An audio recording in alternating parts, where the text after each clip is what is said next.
Good evening students, welcome to my channel, it's my class. आज आपके science का पहला chapter chemical reactions and equations के ये लास्ट टॉपिक है। तो हम टाइप ऑफ केमिकल रिएक्शन पढ़ रहे थे, तो इसमें आज का जो फिफ्थ टाइप है वो है ऑक्सीडेशन एंड रिडक्शन। इसमें क्या है, सबसे पहले हम देखेंगे ऑक्सीडेशन। तो आपको ये समझने वाली बात है कि oxidation and reduction both are opposite. Okay, तो आपको समझ में आ जाएगा। ऑक्सीडेशन क्या है? The addition of oxygen to substance. ठीक है, किसी चीज़ में, किसी सब्सटेंस में ऑक्सीजन का एडिशन जो होता है वो ऑक्सीडेशन कहलाता है। इसके अलावा दूसरा पॉइंट इसमें होता है the removal of hydrogen from a substance. अभी से हम एग्जांपल के तौर पे देखते हैं। कार्बन जब रिएक्ट करता है ऑक्सीजन से तो बनता है carbon dioxide. Okay, than copper जब ऑक्सीजन से रिएक्ट करता है, हीट किया जाता है तो बनता है कॉपर ऑक्साइड। अब यही कॉपर ऑक्साइड फर्दर क्या होता है, मिक्स होता है हाइड्रोजन के साथ तो बनाता है कॉपर प्लस वाटर। ठीक है, तो मेन ये जो डेफिनेशन है ये आप ध्यान रखेंगे। Oxidation is the addition of oxygen to substance and the removal of hydrogen from a substance.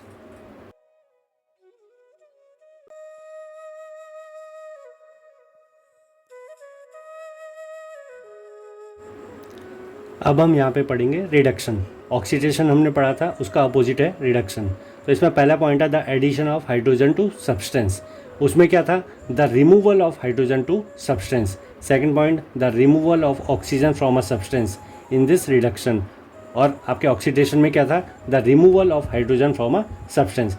अब हम इस रिएक्शन के थ्रू ये समझेंगे, copper oxide when react with hydrogen, heat is given, copper and water is formed. अब आप देखेंगे कि कॉपर ऑक्साइड का जो ऑक्सीजन है, ठीक है, रिमूवल ऑफ ऑक्सीजन, तो ये रिमूवल हुआ ऑक्सीजन का और यहाँ पे कॉपर बचा, तो removal of oxygen from a substance ये हट गया। दूसरा द एडिशन ऑफ हाइड्रोजन। अब ये हाइड्रोजन यहाँ पे सिंगल था, अब यहाँ पे जब ये हीट अप हुआ तो इसको क्या मिल गया? ऑक्सीजन, तो ये बन गया आपका वाटर। ठीक है, तो इसमें दोनों प्रोसेस हो गई है। हाइड्रोजन का ऑक्सीडेशन हुआ, वाटर बन गया। कॉपर ऑक्साइड का रिडक्शन हुआ तो सिर्फ कॉपर रह गया। In this reaction, copper oxide is reduced to copper and hydrogen is oxidized to H2O, जो मैंने आपको बताया। So oxidation and reduction taking place together is redox reaction। तो यहाँ पे जो है oxidation and reduction taking place जो एक साथ दोनों प्रोसेस होती हैं किसी भी रिएक्शन में, वो कहलाती है redox reaction। ये बहुत इंपॉर्टेंट टॉपिक है, इसको ज़रूर आप अच्छे से पढ़िए। और हाँ, इसके बाद हमारा लास्ट टॉपिक रह जाएगा कोरोजन एंड रेंसिडिटी का, वो भी मैं आपको बता देता हूँ।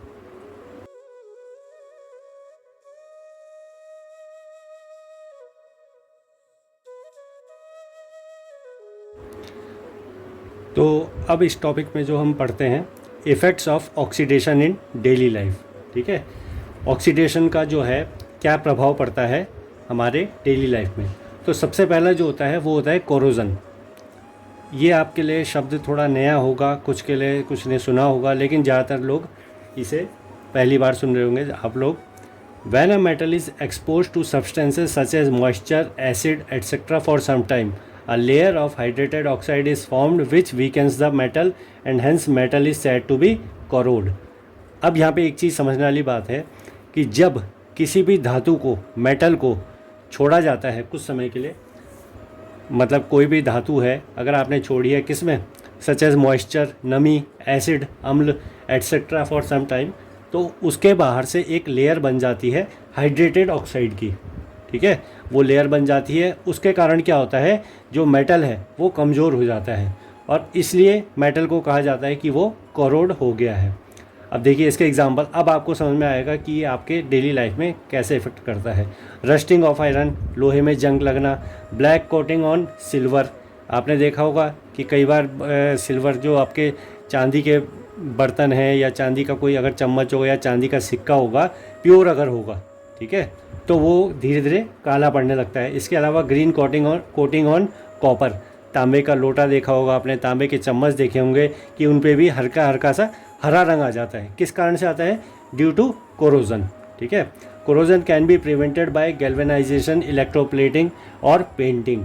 ये आपको पता ही है कि कोरोजन से बचने के लिए हम लोग क्या करते हैं, जंग से बचने के लिए क्या करते हैं, उस पर या तो पेंटिंग करते हैं या गैल्वेनाइजेशन। अब आपने GI शीट सुना होगा, गैल्वेनाइज्ड आयरन शीट, इन पे जंग नहीं लगता है। गैल्वेनाइज्ड पाइप होते हैं जो कि आप यूज़ करते हैं, ठीक है, उसके कारण क्या होता है, उनमें जंग नहीं लगता। Electroplating is also a process by which we can prevent corrosion. इसके अलावा पेंटिंग, ठीक है, आप कलर से पेंट कर देते हैं, इससे जो है कोई भी चीज़ होती है लोहे की या किसी चीज़ की, उसमें जंग नहीं लगता। फाइनल टॉपिक आ रहा है रेनसिडिटी का, तो प्लीज़ बने रहिए।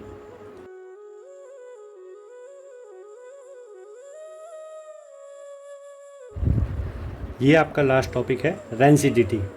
अब इसे समझिएगा, जब भी किसी वसायुक्त और तेलिया खाद्य सामग्री जैसे कि आपके चिप्स हो गए या कोई और आपका फैट से बनी हुई चीज़ है, ऑयल से बनी हुई चीज़ है, जब एयर में एक्सपोज मतलब एयर में छोड़ी जाती है, रखी जाती है, तो जो प्रोसेस होती है वो कहलाती है रेनसिडिटी।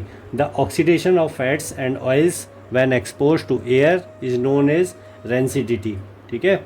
It leads to bad smell and bad taste to food. इसके कारण क्या होता है, आपका जो भी ऐसे खाने होते हैं, ऐसे खाना होता है, उसमें या तो गंध आने लग जाती है या उसका स्वाद खराब हो जाता है। मेथड्स टू प्रिवेंट, इसको बचाने का तरीका इससे रेनसिडिटी से वो होता है by adding antioxidants, antioxidant add करके, keeping food in air tight container. क्यों कहा जाता है कि फूड को जो है एयर टाइट कंटेनर में रखो, क्योंकि वो सिल जाते हैं जिसमें मॉइस्चर आ जाता है, उसके कारण क्या है, उनका स्वाद भी ख़राब हो जाता है और उसमें गंध आने लगती है। तो keeping food in air tight containers. अच्छा, replacing air by nitrogen. Replacing air मतलब जो आपकी ऑक्सीजन है उसको हटा के आपने नाइट्रोजन यूज़ करना है। या रेफ्रिजरेशन, आप लोग जो भी चीज़ें रखते हैं रेफ्रिजरेटर में, उससे क्या होता है, वो काफ़ी समय तक ताज़ा रहती हैं, लेकिन उसमें भी एक टाइम बाद वो ख़राब हो जाती है। क्यों? क्योंकि एक तो उनके न्यूट्रिएंट्स ख़त्म हो जाते हैं, और दूसरा ये है उसका जो मेन जो उसमें कंटेंट है वो सारे उसके डाउन हो जाते हैं, इस कारण से उसमें भी खटास या उसकी गंध आने लग जाती है। तो ये था आपका टॉपिक, ये था आपके कंप्लीट रासायनिक अभिक्रियाएं एवं समीकरण यानी chemical equations and reactions topic. आपका चैप्टर ये हो गया है फिनिश। अब इसके जो भी क्वेश्चन हैं, अगर आपको कोई दिक्कत होती है, कोई डाउट होता है किसी भी टॉपिक में, आप पूछ सकते हैं। चैनल को एक बार फिर से मैं कहना चाहता हूँ, सब्सक्राइब कीजिए। कोई टॉपिक अगर पसंद आए तो प्लीज़ उसे लाइक कीजिए, और हाँ, कमेंट अपने करते रहिए, उसी से मुझे थोड़ा सपोर्ट मिलता है। Thank you so much and lots of blessings. Take care, bye bye.